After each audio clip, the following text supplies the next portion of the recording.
Right, so what is up guys, SDPZ here, and today welcome to a new look Lampard's Lounge. The software I used to use to record this this series doesn't really work anymore. It sort of stopped working, so I've had to use a new software, and I've had to remake it in like the last hour. So if it's not perfect, I'll try and adjust it over time, but let me know in the comments whether it looks good or not.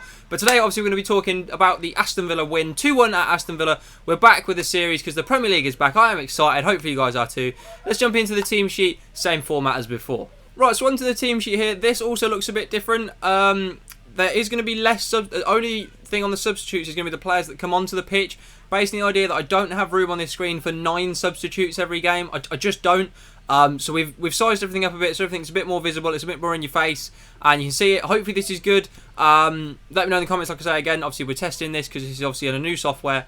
We're going to start the Aston Villa team. Neeland in goal is a pretty leaky goalkeeper, I'm not very sure on him. I think the defence was very good. I really liked the defence in general. I thought they were really solid altogether. I thought throughout most of the game they played very well defensively. They had a few, obviously the 2 goals we scored are 2 minutes to the side of each other. They had a massive lapse in concentration and a few errors, but besides that, for me, their defensive shape was fantastic all game, so I've got to give them credit for that. John McGinn I think is a fantastic player, and Douglas Luiz and Hourihane actually, although all of them midfield 3, I actually really like all of them. Probably wouldn't have them at Chelsea, they're not really good enough to fit into the team, but I think they're probably all a bit better than Villa. Let's say if Villa do go down, I think they'll all move because they're very good players. Same as the front 3, to be honest. Grealish I think will probably leave in the summer. I think Man United is probably his favourites. Keenan Davis and El Ghazi. El Ghazi's a decent player, bit too much of a wet wipe for me. Goes down too easily. Same as Grealish. I like Grealish, but for me he's too easily on the floor. He's a bit of a Neymar type player.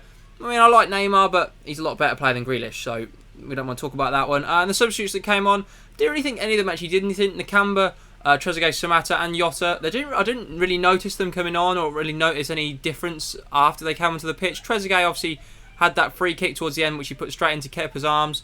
So I didn't really notice a difference when they came on the pitch, I've got to be honest. I mean, fair play. They probably made some difference if you're a Villa fan. I just didn't really notice it. House's goal was all in all very poor defending from Chelsea after dominating the first half.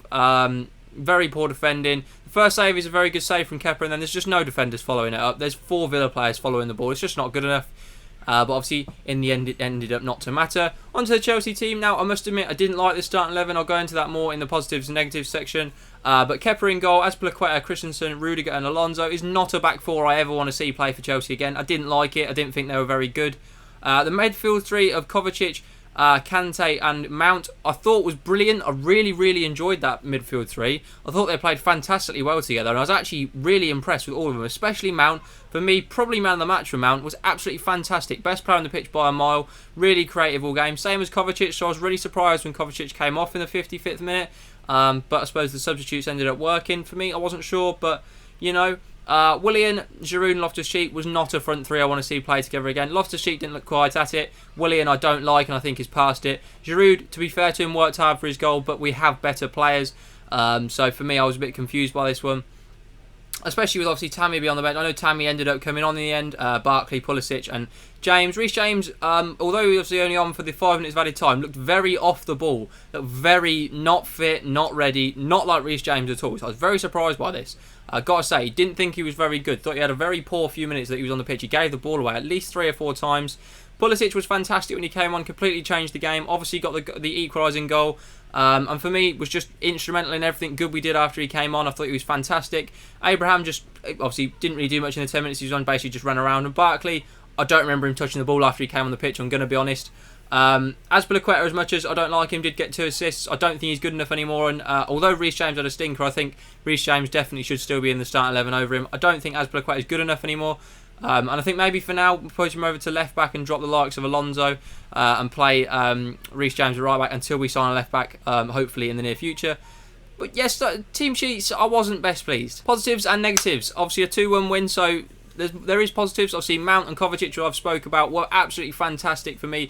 Easily the 2 best players on the pitch, and obviously Pulisic when he came on was fantastic. Hopefully he will be starting the next game and really showing his talent. I really think he's a fantastic player, and I think when we bring in the likes of Ziyech and Werner, he could really shine on how his talent linking up with those guys could be fantastic to watch, especially if we can bring in Havertz as well, which is looking like it could be a possibility in the last few days.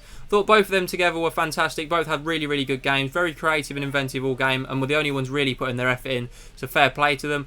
And obviously I thought the substitutes did an absolute blinder of a job. When they came on, they changed the game. Barkley obviously not so much, but Pulisic changed the game. I thought it should have been done earlier at half-time. Obviously at 1-0 down, I thought at half-time there should have been at least 2 or 3 changes, really freshen it up. He waited 10 minutes, it worked in the end, but for me I probably would have done it a bit quicker. There was negatives though, don't get me wrong, it wasn't a flawless performance. I didn't really like a lot of the game. I thought our fitness was very poor. I think a lot of players didn't look at it, didn't look ready. Which is surprising really, and Loftus-Cheek especially, after obviously he's probably had the most training out of anyone. He's probably had like 6, 7, 8 months of training, if not more, and he looked the most unfit on the pitch, so I didn't really understand that. We weren't clinical enough at all. We had chances in the first half which we simply just didn't take. Obviously that led to us being 1-0 down, and it looked like we would probably draw the game towards the end. It's typical Chelsea, we're not clinical and then we get punished, and the starting 11, like I said, I really, really didn't enjoy that. I've got to be said, I've expected a much better team with the players we had available, and I expect much better going forward. Tomori definitely in the team, Reece James in the team, Abraham, Pulisic, all got to be starting. Got to say, I didn't like it at all, but it worked obviously in the end after the substitutions. But hopefully in the next few weeks, the team sheet will be changed up and we'll play nicer football. Right, so Lampard's Lounge has returned. You have now seen all the screens. Obviously, we've got the retro Chelsea shirt on as well. You've now seen all the new screens. Please let me know if there's any changes you think I should make. Obviously, I have done this quite quickly to get this out today for you. So I didn't know my old software wasn't going to work until about 2 hours ago, and it just broke. So I have tried to do this as best I can, but let me know if there's any improvements you think I can make. I'm happy with this result. Hopefully we can push on now. We're 5 points clear in 4th, and we're only 3 points behind Leicester. Obviously their draw with Watford, which is a fantastic weekend really. I'll take it massively because everybody else seems to have dropped points around us. So it's worked out well. I'm very happy.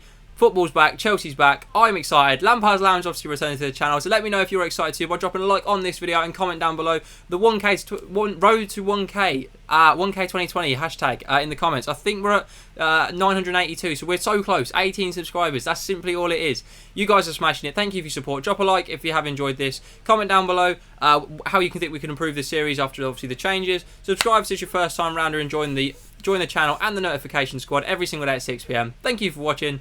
I wanna take it all in, I'm falling. The cityscape by night, wanna catch in my photos. Where you go, every corner twice as bright. They'll be my treasures forever when I can't hold you.